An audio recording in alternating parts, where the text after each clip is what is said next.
Boa noite, sejam muito bem-vindos. Meu nome é Isabela Elon, faço parte da editora Caminhos Literários, da equipe. É com muita honra que hoje eu estreio minha primeira entrevista aqui com vocês. Sejam bem-vindos, agora são 20 horas, horário Brasil, 23 horas, Greenwich Mean Time, falo de Londres. É uma felicidade para nós, da editora Caminhos Literários, contribuir com a cultura do nosso país, né? Valorizando a literatura, cultivando o prazer da leitura, estimulando novos talentos e prestigiando os já consagrados. Nosso trabalho é incansável. Nossa missão vai além da edição e publicação de livros. Acreditamos no poder da escrita em sua essência e na capacidade da transformação, da evolução e da memória, né, que é a arte. Hoje, o intuito aqui é um encontro, é trazer a nossa queridíssima Natércia Pontes, que é a convidada de hoje, para um bate-papo. E fiquem à vontade para perguntar, fiquem à vontade para participar. A casa é de vocês, tá bom? Vamos aguardar a nossa convidada entrar. Ela precisa pedir aqui, bem-vindos todos. Vamos aguardar a Natércia.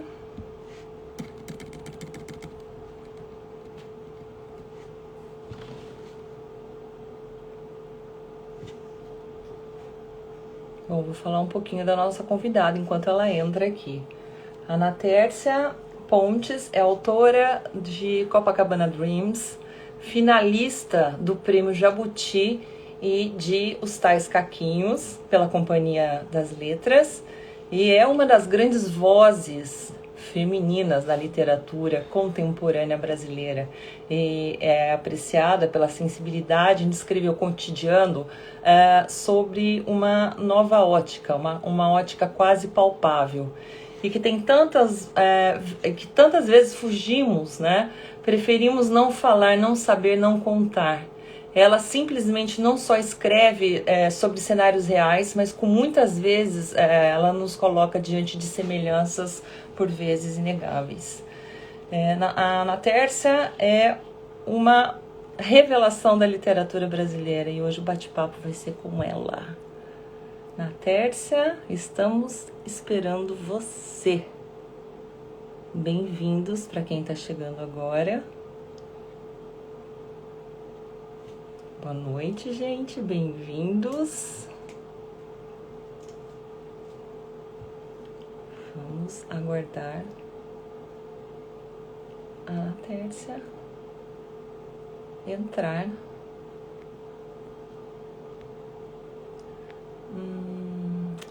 Deixa eu me ver.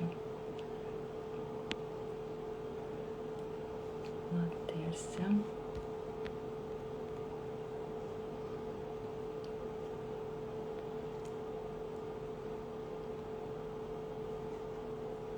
Estamos com um probleminha aqui de...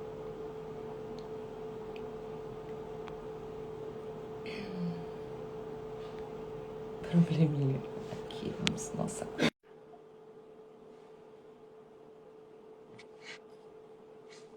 Acho que agora ela vai entrar. Seja muito bem-vinda, boa noite. Boa noite, tudo bom? Tudo, prazer tê-la aqui conosco, prazer poder falar com você, te ver. Obrigada pelo convite. Pode entrar, a casa é sua, Naté. Eu que agradeço aí pelo convite, muito legal. Obrigada, Natércia. Bom, mais uma vez é uma honra, né, tê-la conosco aqui. E eu vou iniciar a nossa conversa pedindo licença e lendo um fragmento de um dos clássicos maravilhosos em que o seu pai foi colaborador. A música série Mucuripe, sorry. E aí vale destacar que o seu pai, mesmo contribuindo com tantas outras canções, ele não requeria os créditos, né? Com licença, vou ler um trecho. Sem ter medo de saudade, sem vontade de casar. Calça nova de mercado, paletó de linho branco, que até o mês passado, lá no campo, e ainda era flor. Sob o meu chapéu quebrado, um sorriso em branco. Um rapaz novo, encantado, com 20 anos de amor. Aquela estrela é dela. Vida, vento, vela. Leva-me daqui. Ele contribuiu só com esse verso, né? O último. Maravilhoso. E que contribuição. Muito bonito, né? Abrindo o nosso papo, né, com esse verso maravilhoso, com a contribuição do seu pai. A primeira pergunta que me vem é: de que forma que o seu pai contribuiu para aflorar a autora, para vir, de que forma que, quais foram ah, quais foram as influências, de que forma que ele te influenciou para começar a escrever, para aflorar essa autora incrível que você é? Obrigada, Isabela. Eu convivi muito, né? Eu fui criada por ele, né? E ele influenciou em tudo que eu faço. Até fazer um macarrão, eu tenho influência. A figura dele era muito forte, muito presente também. E ele sempre teve essa coisa de cultuar e brincar, cultuar, brincar, não ter medo das palavras, sabe? Então, desde pequena, a gente tem essa relação, eu e as minhas irmãs, né? A gente tem essas relações com as palavras.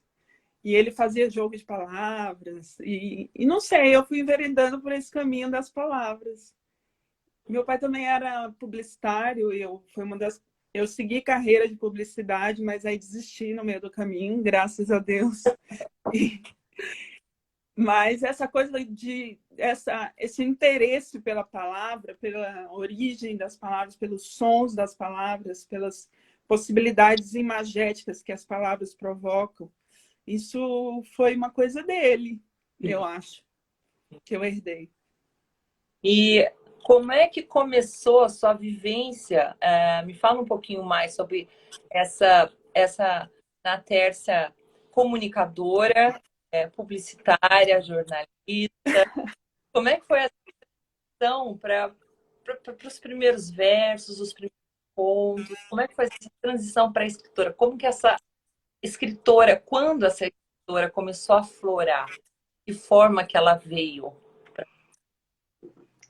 Tudo foi muito natural, sabe, Isabela? Meu pai... Eu comecei a escrever, acho que na minha cabeça, assim, antes de começar a escrever, eu já tinha um olhar meio estranho. Eu acho estranho, mas é natural para mim, de escritora, sabe? Eu tinha uma angústia danada de ser só eu para o resto da vida. Uhum. É uma das memórias mais antigas que eu tenho. E aí eu aprendi a escrever e eu comecei a fazer poemas, meio que também influenciada pelo meu pai, né? Que meu pai era compositor, então ele fazia poemas, né? Ele fazia jogo de palavras. E eu meio que imitando ele, eu acho, ou porque queria, comecei a escrever diários, a inventar que poemas de outros poetas eram meus. Da Cecília Meirelles, uma vez eu copiei, a minha irmã me denunciou. E aí ele falou, não tem problema, o poema é de quem vê, de quem Exato. lê, assim como o pôr do sol é de quem vê. Exatamente. Mas nunca mais plagiei nada. Mas eu acho que começa aí uma espécie de jogo de imitação, né? E eu fui pegando gosto como uma maneira de me expressar, assim, de me organizar mentalmente, escrevendo no meu diário. Então, meu diário também tinha versinhos curtos que eu fazia. E minha escola era muito voltada para a área de português, literatura, assim. Então, eles tinham uma coisa com o Jornal de Fortaleza. E aí publicaram um poema meu quando eu tinha 11 anos. Meu último poema, meu primeiro e último, que eu jamais escreverei outro. E E aí foi muito natural, Isabela. Quando eu vi, eu já tinha 23 anos e um livrinho publicado, edição de autor. Sempre parece que foi uma coisa de assim, eu estava fadada a escrever, assim. O que é uma sorte, né? Eu ter descoberto tão cedo assim esse caminho para percorrer na vida. É um processo de amadurecimento, né? E muitos autores eles começam a estar num momento que você vê de uma forma 20 e poucos anos, já desde, né, desde adolescente, começando a escrever os primeiros versos e ter um poema publicado quando ainda muito menino, É. né? Olha o Léo aí. Tá cheio de amigo na live. Vindos. Sim, pois é. E também da parte da minha mãe, o meu avô, tá aparecendo a fotinha dele ali, ó. Meu avô era contista. Ele era advogado e tudo, mas ele, nas horas vagas, escrevia meio Graciliano Ramos, Máximo Gorki, assim. Uma coisa bem seca. Então, não sei se foi uma aventura genética, não sei, mas eu acabei virando escritora. E até hoje eu me assusto, sabe? Eu não me acostumei com isso. O processo criativo, palavras que ideias, mas é uma delícia, né? E a gente só tem a agradecer. Sobre esse processo, o processo de escrita, tais caquinhos, você publicou, né, um interessante relato no jornal o Globo. Sobre esse romance, você cita que ele foi retomado e finalizado após o nascimento das suas gêmeas, das suas meninas, que foi uma gravidez de risco. Você conta que precisou ficar em repouso absoluto durante 4 meses e nesse período você, né, ficou em repouso, você não escreveu uma só linha. E aí entra uma fala sua. Eu dava de mamar enquanto anotava cenas inteiras no celular de forma esquemática, numa série de e-mails que mandava para mim mesma. Tenho centenas delas. Você pode nos contar um pouquinho, Tércia, sobre esse período? Qual é o aprendizado que você tirou com a maternidade, com todo esse processo, né, de mãe, da gravidez? Foi muito louco, porque a própria história do livro, ela mudou por causa da minha gravidez, né?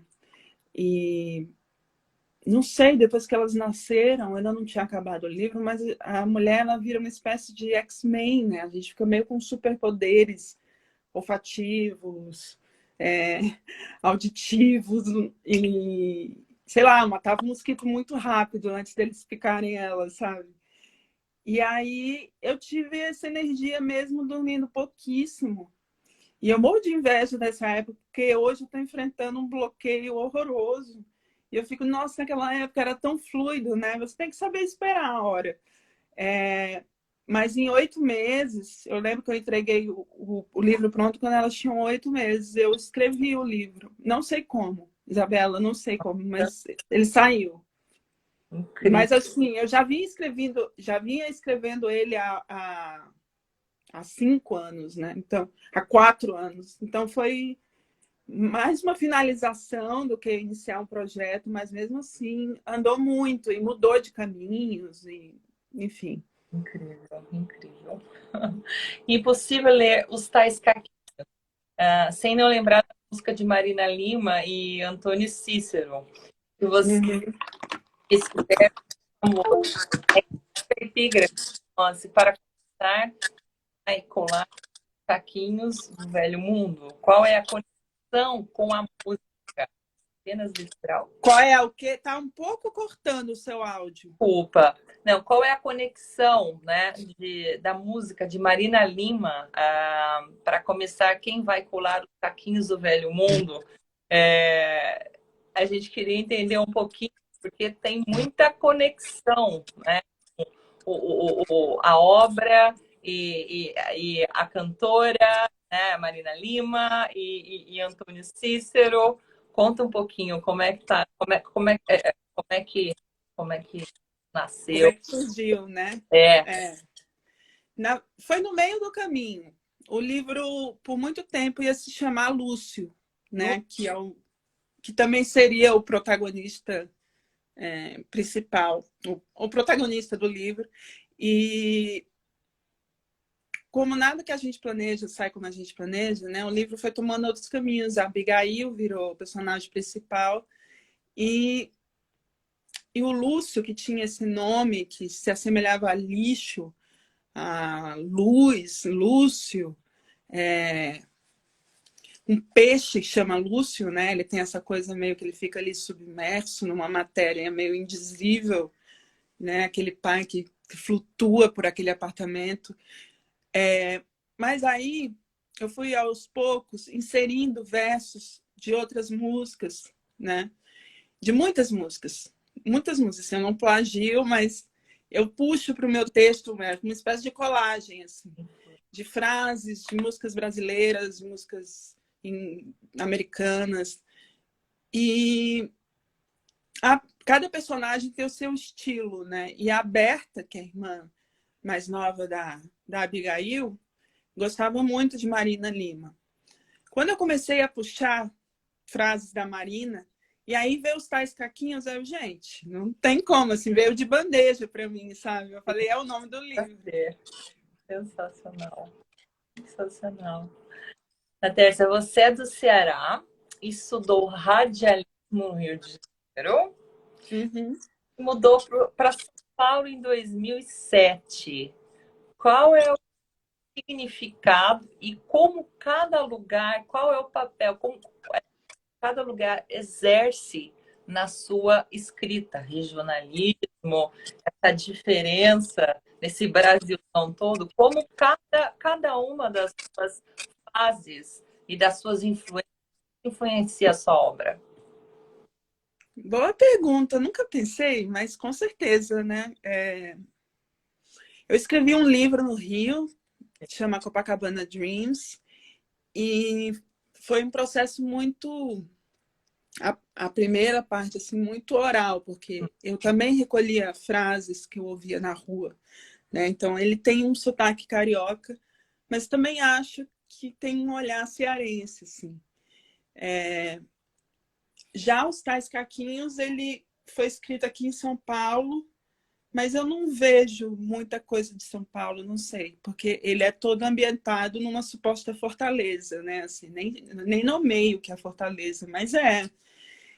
E eu não sei, eu virei uma pessoa estranha que não é de lugar nenhum, porque eu já morei em tanto lugar.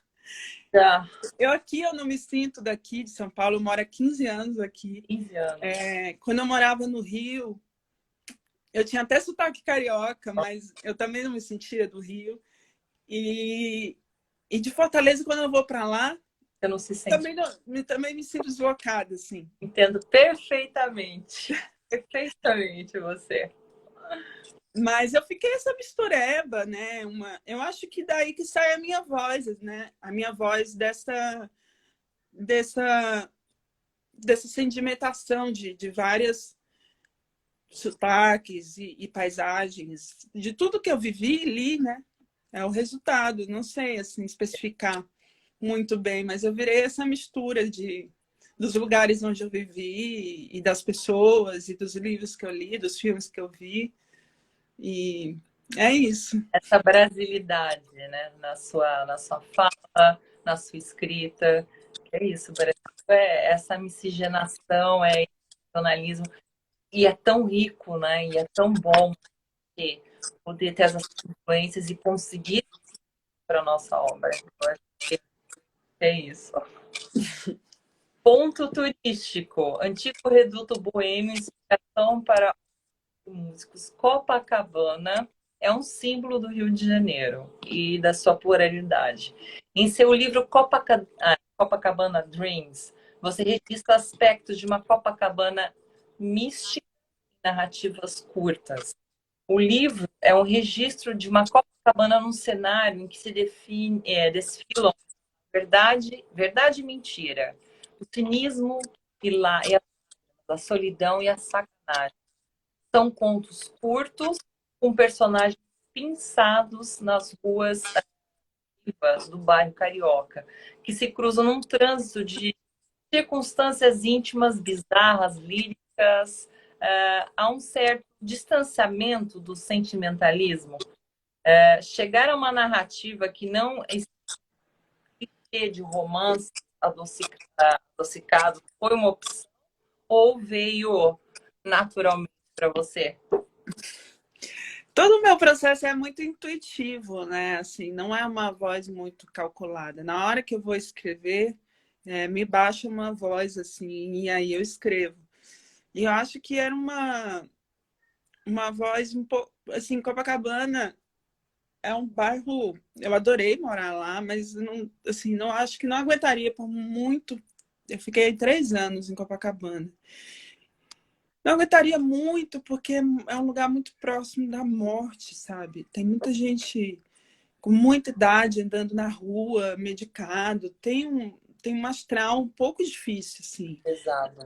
E as feridas expostas. Eu morei lá na era, graças a Deus, pré-Bolsonaro. Então, não tinha essa coisa política forte, mas era assim... não sei, você via cada coisa louca na rua, sabe? Gêmeos siameses, um cara com um papagaio no ombro passando, uma mulher com toalha na cabeça, no orelhão, sabe? E era tudo muito excessivo, assim. No começo... Pitoresco, né? E isso me encheu os olhos e tudo, mas também era muito pesado, sabe? É um bairro meio sombrio. O próprio livro ele é sombrio, ele não se aproxima muito da praia, né?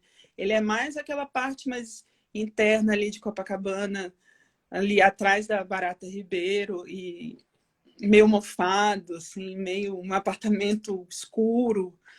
E eu quis retratar essa Copacabana. Mas também é até meio sem graça eu falar, porque foi um processo intuitivo, sabe? Eu não calculei, assim. Na verdade, esse livro, que vai ser reeditado, a minha agente está aqui pedindo para eu falar. Tá, conta. Que vai ser reeditado pela companhia, acho que sai ano que vem.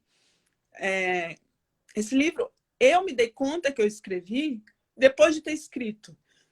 Porque eu tinha um blog, e esse blog eu ficava alimentando com textos sobre Copacabana, porque eu morava lá, porque eu fui tomada por aquela fauna, aquela flora específica. E sempre falava, quando eu vi, eu tinha um monte de texto sobre o bairro, entendeu? Então eu fui montando junto com a Elô, minha grande editora, o Emílio também me ajudou no processo, e saudosa Elô, né, que se foi esse ano. A gente montou o livro com os textos e ele ganhou corpo, foi muito mágico isso, porque não foi intencional, né, a escrita do livro. Foi bem diferente dos Tais Caquinhos. Sim, bem que eu comecei sabendo que primeiro era um conto, depois virou um romance. que bacana. E, bom, como você observa hoje, lógico, uma mulher maravilhosa, com uma voz forte, assim que quando veio para minha pauta, Tércia Ponte, uma mulher inspirada, uma mulher forte, mãe, artista, como você observa, né? Qual é o seu olhar, sua percepção hoje, a mulher dentro do cenário literário? Eu queria ouvi-la. Como é que você, hoje, na literatura brasileira, na literatura mundial, se puder trazer para a gente o seu olhar, a sua... Da mulher, porque o seu áudio está cortando, então eu estou adivinhando algumas palavras que você fala. Como você observa hoje a mulher dentro do cenário literário, no Brasil, no mundo? Qual é a sua opinião? Eu acho assim, eu comecei a escrever, minha primeira publicação foi em 2003. De lá para cá, a coisa aumentou muito, muito. E para a gente, né? Tem muita gente. Eu lembro que eu era uma das poucas autoras, assim, e num circuito bem off, assim. Eu não publiquei por grandes editoras, assim, esse primeiro livro. O Copacabana Dreams já foi pela Cosac Naif, e mesmo nessa época não tinha essa profusão de vozes femininas, de vozes de mulheres, né? Sim. E na literatura brasileira, e não só na brasileira, como na América do Sul, na América Latina, e assim, tanto que, sei lá, um ano passado eu só li mulher, eu não li nenhum homem. E não foi uma escolha muito consciente. De repente eu estava muito interessada, porque muita coisa legal, né? Assim, a gente ganhou uma força, foi uma onda, e está sendo uma onda muito boa. Eu fico muito feliz, assim, eu acho que é o que eu posso dizer. E... Ter mulheres, né, na vida. Porque você pega a literatura, né, século XVIII, XIX, não tem muitos nomes, né? Eu acho que Não, vem com mais século XX, com o advento. Hoje em dia, para um autor publicar, eu acho que o advento da internet, a tecnologia, ajudou bastante. Mas, ao mesmo tempo, vem essa onda de mulheres incríveis, com um curso empoderado, né? Vem mulheres empoderadas na literatura, você vê mulheres empoderadas em todos os segmentos da arte, representando essa diversidade, né, que é o Brasil. E isso, para gente, como mulheres, eu acho que essa, essa onda nos representa. Isso é muito legal. Fico muito... e foi uma contra-onda, né, desse movimento da extrema-direita, conservador, escroto. E a gente lá, vi um monte de escritores, segue aparecendo um monte, e todas maravilhosas, e com vozes diversas, né? Pela literatura negra. E eu acho, assim, principalmente literatura nordestina, você não via muito no cenário pessoas do Nordeste sendo publicadas por editoras grandes, né? Agora, lá do Ceará tem bastante. Assim, antes tinha eu, a Socorro Racioli, a Tessia Montenegro, e agora tem a Dia Nobre, tem a Jarid Arraes, e, e tem outros autores também, que eu me esqueci o nome agora, porque tem muita gente, sabe? Isso é muito legal, é uma festa, assim, para mim, de verdade. Para gente, né, leitores, para nós leitores, a gente agradece. Que bom tê-los produzindo e trazendo, né, coisas novas. É sempre gratificante poder ter o prazer da leitura através do olhar de vocês. E na Terça, quais são os autores e autoras que você admira e que também que você admira e inspiram ou te inspiraram no começo da sua carreira? No começo da minha vida literária, foi os autores que passavam na escola para a gente ler, né? Então, Clarice, era apaixonada, muito apaixonada, muito, ao ponto de que aos 23 anos eu parei de ler totalmente, porque estava me fazendo mal.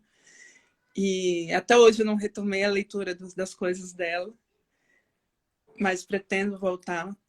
Machado de Assis, Rubem Braga, Paulo Mendes Campos, todos esses que passavam na escola. A minha escola era muito boa, assim, nesse sentido. E um autor cearense que não é muito conhecido, mas que me influenciou muito, que ele tem essa coisa seca na escrita, é o Moreira Campos. Moreira Campos. Ele é pai também de uma escritora, minha xará, Ana Tessia Campos. E, nossa, é maravilhoso. Os livros me impactaram profundamente quando eu li aos 15 anos, 14. Sensacional. E quando você vai escrever, quando vai escrever, o que lhe vem primeiro na mente? Um tema específico, uma situação, uma experiência específica, ou vem a inspiração e você começa? Não, o meu processo é muito devagar, sabe? Eu vou recolhendo, às vezes, uma palavra só me chama a atenção e eu vou armazenando ela.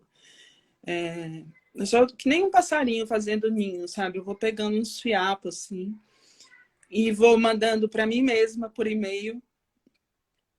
Quando eu tenho, assim, um texto por encomenda, então tudo já fica meio focado. Já o projeto do meu novo romance, eu mando para essa pasta do romance. E aí tem a hora que eu tenho que sentar e escrever, né? E aí eu vou pegando esses fiapos que eu coletei ao longo de, sei lá, às vezes meses, e escrevo. E Gente, escrevo. simples assim, escrevo. O processo dela, ela vai colher a palavra, ela manda. Mas eu sou meio obsessiva, e aí eu vou lendo e relendo várias vezes, leio em voz alta. Você faz, Então, não é só escrever, sabe? Tem todo um processo. vem com a sua intuição, obviamente, com a sua bagagem, com aquilo que te chamou mais atenção. Você começa a coletar, debulha em cima do É, e tema. eu acho que o próprio texto ele vai se tecendo, né? Porque você escreve uma frase, aí dá uma ideia de uma imagem, você escreve outra que puxou outro, que puxou outro. É uma delícia, né? Eu me perco nisso. Eu fico, quando eu vejo, eu tô há horas. E passou assim para mim. É um lugar meio de meditação para mim, assim. Sinto falta, porque eu tô com bloqueio, então não consigo sentar para escrever, entendeu? Mas estou coletando, estou na fase de coletas dos fiapos. Sim, de trazer a inspiração para a hora que, né, der, sentar e vir, se Deus quiser, em breve, uma nova obra para gente. Sobre as suas meninas, suas filhas, o quanto tem representado para você a maternidade? Processo criativo, momento mãe, autora. A dúvida aqui, será que há algum cuidado nela, na relação? Eu não entendi a última pergunta. Uma dúvida se o quê? Fica uma dúvida, será que um dia virá um livro inspirado nessa relação de mãe, maternidade, mãe com a filha? Não sei. É o processo. Mas elas mudaram muito a minha rotina de escrita, né? Quando eu não tinha filhos, era uma maravilha. Eu escrevia a hora que eu quisesse, batia uma vontade, eu escrevia, sem horário. E agora tem uma carga mental nova, né? Assim, que eu acho que tem um pouco a ver com a minha dificuldade de retomar a minha vida de escrita desde que elas nasceram. Eu ainda estou tentando entender como que eu vou me encaixar nisso. Porque teve aquela fase que elas tinham 8 meses, e que eu terminei os tais caquinhos, mas depois, né, a criança vai crescendo e Manda. vai andando no chão, e vai pegando coisa perigosa, e você fica com a carga mental, assim, chega ao fim do dia, eu estou muito cansada, né? São gêmeas. Elas falam muito, e toda hora cruzando a minha cabeça, e acabou que não tenho energia, né? E não sei ainda se eu vou esperar elas ficarem um pouco maiores, porque elas têm 4 anos, mas ainda é muito difícil escrever com elas, ainda mais nesse contexto da pandemia, né? Que a gente ficou em casa trancado, com 2 crianças de fralda. Não foi fácil. Menino, desafio. Mas durante a pandemia, pós-pandemia, você consegue encaixar hoje a sua ter uma rotina de não durante a semana, ou você encontrar esses momentos para você trabalhar suas inspirações É tudo meio corrido, sabe? Às vezes, dando um banho nelas, me vem uma ideia e eu anoto, assim, enquanto eu tô com a outra mão molhada. Mas ainda não achei, Isabela, essa rotina que eu queria. Eu queria muito encontrar um jeito de retomar o ritmo de escrita que eu tinha antes, mas elas cansam. E minha cabeça, assim, o HD não é muito grande, então não cabe muita coisa, sabe? E Coisa, né? eu acho que quando elas estiverem um pouquinho maiores, daqui a pouco, eu vou ter espaço mais, assim. Mas mesmo assim eu insisto, e eu recebi 2 encomendas de texto esse semestre, entreguei tudo, mas assim, escrever para o meu projeto pessoal e tudo é mais difícil, porque eu sempre estou muito cansada. Eu virei dessas pessoas que sempre está cansada, sabe? Não tem como, né? É trabalho, é administração é tanta coisa, é carreira, é filho, é vida, gente, o dia, eu acho que o dia de uma mulher, 48, tanta demanda, tanta coisa. Eu entendo perfeitamente. É aquela coisa, né?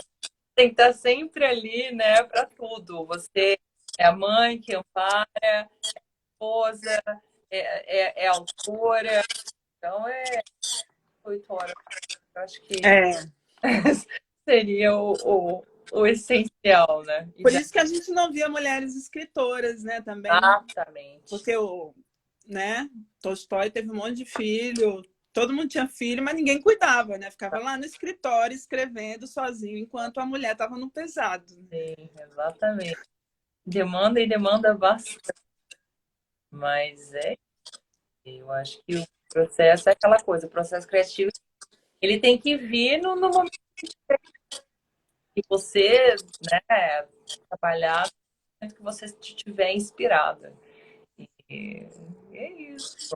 Mas eu acho que, de verdade, a inspiração é legal e tudo, mas é a prática, sabe? Você tem que ter um horário, que foi como eu escrevi os Tais Caquinhos. A grande parte dele, eu tinha uma meta por dia para cumprir, e eu cumpria. Então, assim, às vezes você nem tá com vontade de escrever, mas você começa a escrever e aí sai. Porque se ficar esperando inspiração, a hora ideal, gente, o tempo passa, né? E eu vou ser mais lenta do que eu já sou, né? Assim, demorei 5 anos para escrever um livro curto e sei lá quanto tempo eu vou demorar para escrever o próximo, né? Então, assim, tem que sentar e escrever. Dedicação, né? Eu acho. Dedicação. Bacana. Eu queria saber de vocês, nossos leitores, se vocês têm alguma pergunta a nossa queridíssima Natélia. Não vi nada na tela aqui. Temos perguntas. Fiquem à vontade para participar, perguntar. Não, nenhuma pergunta, nenhuma dúvida. Estamos aqui falando.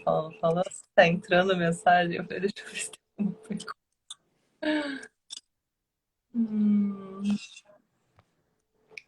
Não tem nenhuma pergunta. Não, nenhuma pergunta. Vamos participar. Mandem perguntas para a gente.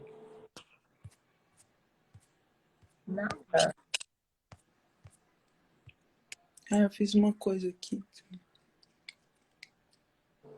A gente quer saber quando virar. Queria que ela comentasse. Uhum. Outra. Desculpa. Queria que comentasse a escatologia e os tais caquinhos. A Júlia, ela que fez a capa. Ai, jura? É. Já ficou maravilhosa. Uma pintora maravilhosa, tradutora também, uma mulher, uma super mulher. Mãe e minha grande amiga. É uma coisa, não sei, eu acho, como era um livro sobre adolescência, tinha que ter, né, essas secreções, esses líquidos que surgem, essas texturas novas, pelos Sim. e Os hormônios, né? os hormônios. Então, é uma época meio escatológica, né? Você virar adolescente é uma metamorfose assim, esquisitíssima, né? Um dia a sua voz muda, Sim. você tem pelos nas axilas E você vai ficando com odores novos, né, também. Sim. Então, acho que o livro, como era também num lugar quente e úmido, chamava por essa escatologia, não sei. E quando vem a reedição, Natécia? Reedição? Do livro. Não sei, teve uma reimpressão. Reimpressão. Agora a gente está na primeira reimpressão. Mas assim, tá indo. Semana passada eu recebi os números e tá vendendo bem, tá em velocidade de cruzeiro. Assim. Muito legal. Desculpa, deu uma pausada. É isso, sucesso. O Tiago adora o seu processo de descrição das coisas na Tessie, fala disso. O Tiago acabou de lançar um livro lindo, lindo, triste, lindo, bonito pra caramba, chamado Dia 1. E eu recomendo fortemente a leitura desse livro. Saiu pela Companhia das Letras. Companhia das Letras. E ele está pedindo para eu falar da descrição, né, das coisas. Eu sou muito ligada à forma. Até um amigo meu falou assim, o Michel, que é um escritor, Michel Lauro, você só coloca as coisas, né? Eu coloco, apresento as coisas, mas eu não vou burilando a relação entre elas. Eu sou muito da imagem, sabe? E eu acho, assim, que dentro da própria descrição já tem uma história. Então, tanto no Copacabana Dreams como nos Tais Caquinhos, tem muito esse recurso, porque é como eu vou conhecendo as coisas, através da observação mesmo. E eu acho muito bonito como um objeto pode ser descrito sem fotografia, sem pintura, só através de palavras, assim. Eu acho mágico mesmo. E não sei, eu tendo a fazer isso. Não sei por quê, mas eu acho que dentro da descrição já tem uma história e às vezes basta a descrição de um objeto, de um gesto, para que tudo caiba ali dentro, sabe? Não sei. É uma arte descrever só com apelo, só com a palavra, né? Uma arte. Acho que é mais desafiante do que você captar uma imagem, captar cheiro. Quem lê um livro, uma obra, um filme, não tem a riqueza de você assistir um filme, não a riqueza de você imaginar, do autor te fazer viajar né, e trazer uma imagem criada pela sua leitura. Eu acho mágica. O leitor sempre junto, né, para criar essa imagem. Vocês vão direcionando, né, com a obra, com o jogo de palavras, né? Isso é a magia da leitura, da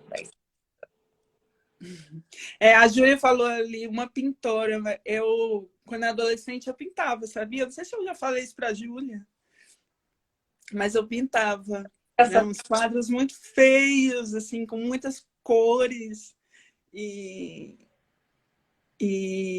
a escrita de a minha agente Mariana, maravilhosa. Mas eu parei de pintar, engraçado, né? Queria voltar. Por que você parou de pintar? Um culto do Malafaia ou um show do Gustavo Lima? Gente, o show do Gustavo Lima, né? Outro dia eu vi ele no Faustão e ele parece um Elvis Presley, né? Ele tem uma postura de rockstar, assim, muito legal. Gustavo Lima. Pergunta Rogério Carvalho, gênero favorito de escrever? Teve uma pergunta aqui que foi: o que você escuta quando está escrevendo? Qualquer música, qualquer não. Música clássica, sem voz. A música não pode ter voz. Verdade. Senão me atrapalha. É. Mas eu adoro escrever ouvindo Chopin. Opa. É.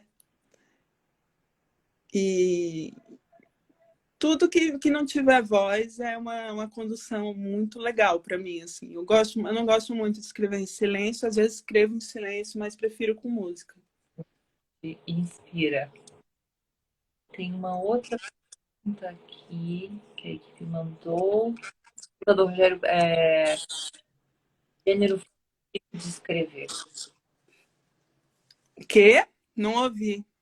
Pergunta do Rogério Carvalho. Qual o gênero favorito de escrever? O gênero? É. É... Ficção, né? Eu não tenho estatura para ser poeta. Comecei no conto e adorei escrever um romance também. Por muito tempo eu fui contista. E acho que até o meu romance tem uns respiros de conto, assim, entre os capítulos. E queria muito saber fazer ensaio, mas não sei. Acho admirável.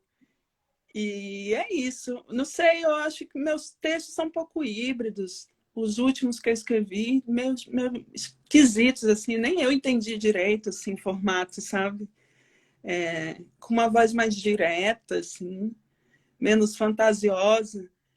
Meus contos tinham muito de realismo fantástico, assim, eu adorava trabalhar com isso. Mas agora, ultimamente, eu tenho mais, sei lá, a realidade está tão bizarra que eu adotei uma voz mais simples, mais banal, mais urbana, não sei explicar. Isso, as fases, né? Da sua vivência, do seu momento, daquilo que isso influencia. É muito para a gente como leitor. Pega no processo do primeiro livro, dos contos, né? O processo da maternidade, agora esse mundo pós-pandemia, né? Essa vibe que eu acho geral no mundo mais, né? Mais devagar, É, tá? É muito legal isso. Muito legal. Mais perguntas, gente? com que frequência você lê? Com que frequência você lê? Tanisa Maísa. Eu tenho uma. Tanisa? Tanisa. É, até isso as minhas filhas atrapalharam, assim, minhas leituras. Por um tempo eu perdi um pouco a concentração, né? Porque você tem que entrar num estado meditativo para ler. E eu perdi um pouco. Então, esse ano, eu li muito pouco, muito menos do que eu costumava ler. Voltei a ler agora. E, mais uma vez, como eu sou obsessiva, eu começo a ler e não paro, sabe? Então, assim, às vezes eu tô lendo, eu já vejo às 6 horas da manhã. E, aí, não sei. Então, passo períodos de seca absoluta, sem ler nada. E eu odeio, eu adoro estar lendo alguma coisa, assim, adoro, eu acho que me faz muito bem. Qual o seu livro de cabeceira hoje? Está lendo alguma coisa? Eu estou lendo um livro, esqueci o título, de uma autora, eu acho, Com Todo o Meu Rancor. O nome dela é Bruna Maia. Ana Maia. Ela publicou pela Rocco. Obrigada. É isso, gente. Muito, muito, muito obrigada, na terça. Agradecer a sua, né? Nessa hora, passou voando. Foi mesmo. Né? Foi assim, simplesmente uma hora. Se tivesse duas, a gente ia ficar aqui conversando até o papo delicioso. Queria que você soubesse a admiração e o apreço, né, por você e pela obra que nós temos, da editora, todos os leitores. E te agradecer. Queria agradecer também a todos que participaram dessa entrevista conosco. E é para vocês que nós dedicamos o nosso trabalho, todo o nosso esforço. E notem a agenda. Dezembro vem novos autores, temos toda semana um encontro aqui. E essa maravilhosa dica me é, tá? Na Terra Pontes, fechando o mês de dezembro. Muito obrigada. Muito e, ó, quando vier para Londres, Ah, que ótimo. por favor. Tem uma autora cearense aí também, a Lorena Portela. Depois vamos. Ela é maravilhosa. Quero conhecer. E ela publicou um livro que foi um sucesso de vendas, que saiu agora pelo Planeta, chama Primeiro Eu Tive Que Morrer. E acho que ela já está escrevendo outro romance aí. Ela é maravilhosa. Mais uma autora conterrânea. Ela mora em Londres. Morando em Londres. Eu vou pesquisar. Vamos trocar figurinhas. Tá bom. Gente, amanhã, dia 1º de dezembro, 21 horas, Fox, nosso encontro aqui. Muito obrigada mais uma vez. Boa noite para você, pelo carinho, obrigada pela audiência, obrigada pela participação. Fiquem bem, boa noite. Obrigada. Boa noite, Isabel. Adorei. Tchau. Obrigada, gente. Tchau.